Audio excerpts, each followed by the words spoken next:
बिस्मिल्लाहिर्रहमानिर्रहीम। अस्सलाम वालेकुम। मैं हूं आपका होस्ट मोहम्मद खान और आप देख रहे हैं हमारा यूट्यूब चैनल। आज हम आपके लिए वीडियो एक ऐसी लेकर हाजिर हुए हैं जिसके बारे में अक्सर दोस्तों के लिए सवालात बेशुमार आए हैं और इस पेचीदगी को, इस डिफरेंस को मैंने सोचा एक वीडियो के ज़रिए आप तक शेयर किया जाए और ये फ़र्क बताया जाए। बात हम आज करेंगे कि म्यूटेशन इंतकाल जो हम करवाते हैं। अब दोस्त सवाल ये करते थे कि हमने एक ज़मीन खरीदी है, अब क्योंकि ज़्यादा खर्चा होता है इंतकाल पे, तो वो ये कहते थे कि अगर हम तबादले का इंतकाल करवा लें, मतलब एक्सचेंज ऑफ ज़मीन, जो हम एक ज़िम्मेदार लोग अक्सर करते हैं, ज़मीन के बदले ज़मीन ले ली, तो अगर हम उसका इंतकाल करवा लें तो हम फीस से बच जाएंगे। तो मैंने उनको भी गोश गुजार किया और आप लोगों, तमाम लोगों के लिए एक इन्फॉर्मेटिव वीडियो इस बारे में लेकर आया हूँ ताकि आपको भी अंदाज हो सके और आप भी इस गलत फहमी में ना रहें।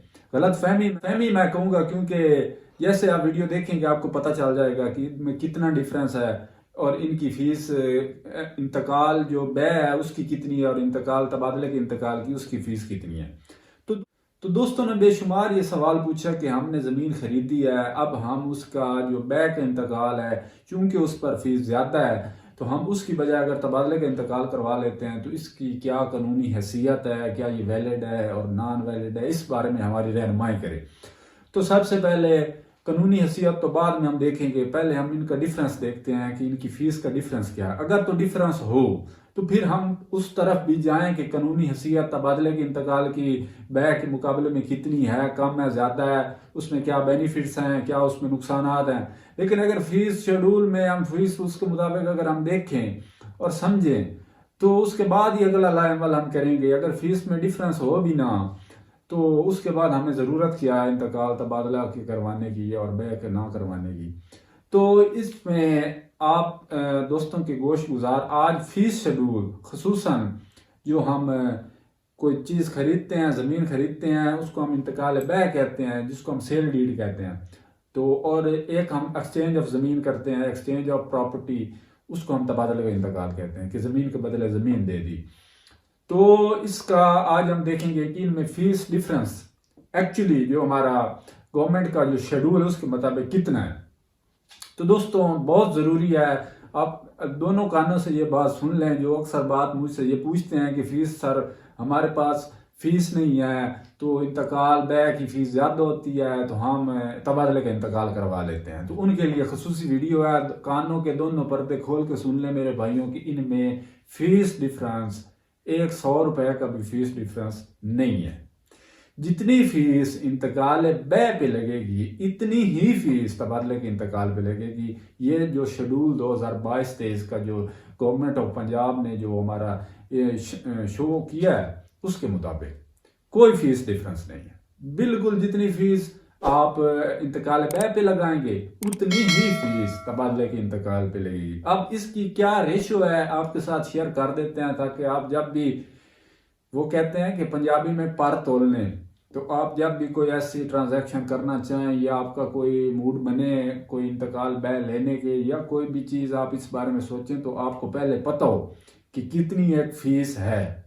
तो सबसे पहले जो दोनों इंतकाल हैं, इंतकाल बै हो या तबादले का इंतकाल हो, तो जो इंतकाल फीस शुरू में आएगी वो आएगी 3% दोनों में, इसमें कोई गुंजाइश नहीं है। उसके बाद जो जिलाई टैक्स होगा वो 1% है।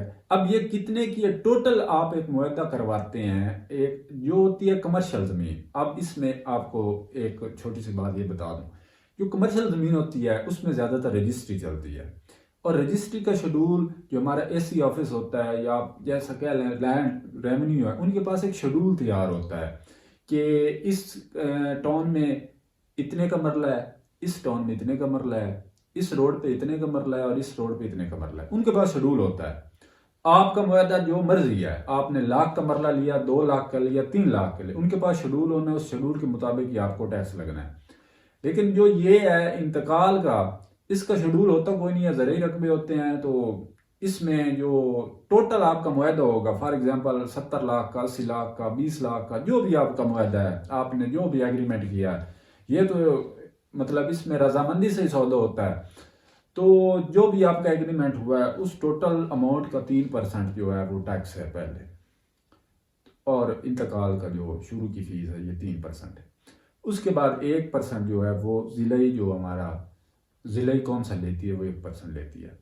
अब उससे नेक्स्ट क्या है, उसके ये जो टैक्स होते हैं ये हम जो भी मुआहदा करते हैं, जब भी कोई ज़मीन खरीद करें या फरोख्त करें, इस बारे में भी सवाल अक्सर आते हैं। तो ये तो आपका मुआहदा है ना कि एक अब मैंने ज़मीन बेची है तो मैं अगले से कहूँगा कि भाईजान आपने इंतकाल लेना, जो खर्च होगा आपने ही देना है, बात तय हो गई, जो भी खर्च अखराजात आएंगे वो देगा। अब इसमें दो चीज़ें होते हैं, एक गेन टैक्स ये कुछ सालों से ही आया, पहले नहीं था, तो इसमें इसकी रेशो बड़ी ज़्यादा हो गई है।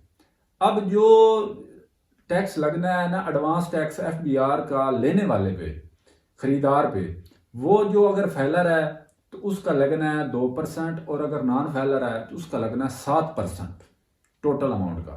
अब गेन टैक्स है वो लगता है बेचने वाले को, बाया जो होता है, तो वो अगर फैलर है तो 2%, अगर नॉन फैलर है तो 4%। अब ये इश्यू यहाँ ये आता है कि सर हमने तो कह दिया था कि इखराजात सारे उसके हैं, अब गेन टैक्स वो हमसे मांग रहा है। तो सर पहले आप क्लियर कर लें, गेन टैक्स पहले नहीं होता था, ये कुछ सालों से ही आया है, तो इसका आप ये एग्रीमेंट कर लें कि सर गेन टैक्स भी आप नहीं देना है, आपने इंतकाल लेना है तो आप नहीं पैसे देने हैं, तो आप अपना टैक्स भी दें। उसको अगर सही उसको मंजूर होगा, उसके मतलब सही हिसाब में आएगी बात तो वो ले लेगा, नहीं तो वो डिनाई कर जाएगा। तो बात यह है कि आप चाहे कान को इस तरफ से पकड़ लें या कान को इस तरफ से पकड़ लें, बात एक ही है, फीस का कोई डिफरेंस नहीं है 1 रुपए का भी। आप चाहे इंतकाल बै करवाएं या तबादले के इंतकाल करवाएं, पैसे उतने ही लगने हैं मेरे भाई। लेकिन ये है कि जितनी मतलब महंगाई हो रही है और ज़मीनों के मामलात भी इस हिसाब से पेचीदा होते जा रहे हैं, तो आप बेहतर है कि आप ये ना करें, अगर आपने ज़मीन ली है कि हम करवाते ही नहीं है, हम स्टाम्प पेपर या आपने जो पर नोट वगैरह लिए उस पर गुजारा करें, तो ये आप गलती ना करें, क्योंकि जो इंसान की नीयत है, लालच है, सारा कुछ है, तो इस बात से इग्नोर करें। और जो आपने ज़मीन अगर खरीदी है, वो पंजाबी में कहते हैं कि उठ लग गया तो पूछल भी लग जासी, तो आप इतने अगर पैसे लगा रहे हैं तो आप इंतकाल की फीस भी खुदारा जो एक वैलिड प्रॉपर तरीका है ना, जो आप जिस मुआहदे से ले रहे हैं, आपने हिब्बा किया। अब नेक्स्ट वीडियो में मैं हिब्बे की भी फीस आपके साथ डिस्कस करूंगा। कुछ लोग कहते हैं कि हम फ्री में दे रहे हैं, हिब्बा है तो इसकी क्या फीस होनी है, तो वो भी आपकी मैं ज़रा होश उठाऊंगा आने वाली वीडियो में। हिब्बा जायज़ वरसान और जो हमारा हिब्बा गैर जायज़ वरसान में होता है उसकी हम डिटेल इंशाल्लाह डिस्कस करेंगे कि उसका क्या हिसाब है, क्योंकि बंदे सोचते हैं ना कि सारे हिब्बा करवा लेते हैं फिर। अब और एक बात हमेशा याद रखें, हिब्बा हो चाहे जायज़ वरसान में या चाहे गैर जायज़ वरसान में, जो इंतकाल बै का कानूनी हैसियत है ना, वो कभी हिब्बा उसको नहीं पहुंच सकता। इंतकाल बै जो है वो इस तरह है, जिस तरह हम कहते हैं ना, इस तरह है, उसको कोई चीज़ नहीं, उसका कंपिटेंट उसकी कोई चीज़ नहीं, उसका कोई मुकाबला नहीं कर सकते। वो एक वैलिड काम है और मजबूत काम है, बेहतरीन। तो उम्मीद है आपको वीडियो अच्छी लगी होगी। तो अपने और अपने इस चैनल का ख्याल रखिए। आने वाली वीडियो तक दीजिए इजाज़त, तब तक के लिए अल्लाह हाफ़िज़।